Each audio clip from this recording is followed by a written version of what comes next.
Hello guys, today I'm gonna tell you everything you need to know about Bangboos to help you decide which one to choose first and what to pull after. There are 3 types of Bangboos: supporting, anomaly build-up, and pure damage. Right now there is only one S-rank support Bangboo, it's Butler. It regens energy once in 24 seconds and works especially good with Victoria characters, but even without it works just fine. It's a great option for your account since you can use it in pretty much any team and essential for skill-dependent characters such as Anton, though it does have A-rank counterpart called Buri Sure. It regens noticeably less energy since level scaling doesn't go up with copies, though it does regen energy to whole team as long as you have at least one support character. With that in mind, it's not crucial to get Butler since you will always have access to free-to-play options, though it's still one of the better choices. Next is Anomaly Bangboos. They all work exactly the same, they just deal damage and build up Anomaly. Similar to Bangboo, almost all of them have 4-star alternatives. For unknown to me reason, the only one without A-rank counterpart is Bangvolver that applies physical anomaly. Just because it's fairly unique, I would recommend getting it if you are planning to play physical DPS or even more so if you play Piper. Don't get confused, it's not a giant increase over Bangboos that just deal damage, but it's still an effect that you can't easily replace. If we take a closer look at stats, we can see that both damage and anomaly build-up are way higher for S ranks. But all of these stats do scale with more copies. As you can see, starting from just 3 stars, they do outscale with damage, and starting with 4 stars, they even outscale anomaly build-up. So truth is, apart from physical one, you don't wanna play S ranks unless you get more copies. I'm not saying you shouldn't get plugged before you shock team, but if you choose one of anomalies, you have to commit to it and get several copies, otherwise it would be useless. Now let's talk about damage type. At first glance they may seem fairly unique, but don't get fooled, they just deal physical damage. They have specific talent that increases the damage further but on very strict conditions. One requires you to play 2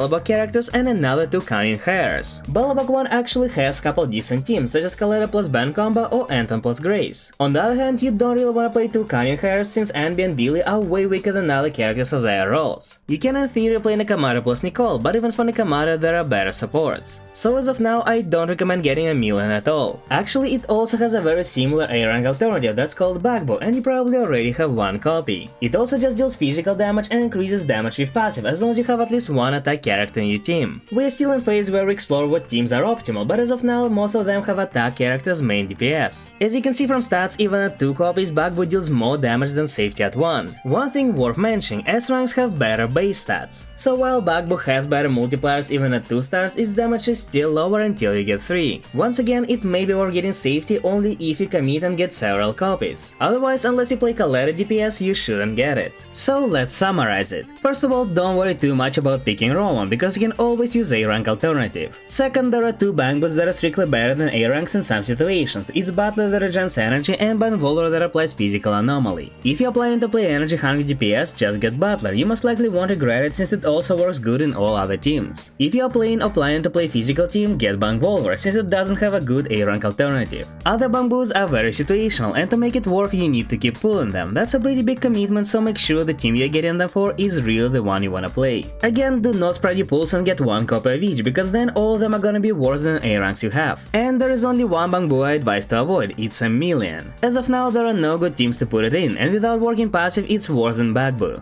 So that's about all I have to say. There are not that many great S-rank Bangboos, and I'm not sure if Hoya are planning to release more. It may be worth saving your pulls instead and see if something better comes up soon. The problem with that strategy is that you won't even get A ranks without pulling, and of course holding gacha addiction is a hard task. So I hope this video helped you to decide which Bangboo you wanna get. If you enjoyed it, please leave a like and subscribe to the channel, it really helps me out a lot. And as always, I'll see you guys in the next video. Have a great day!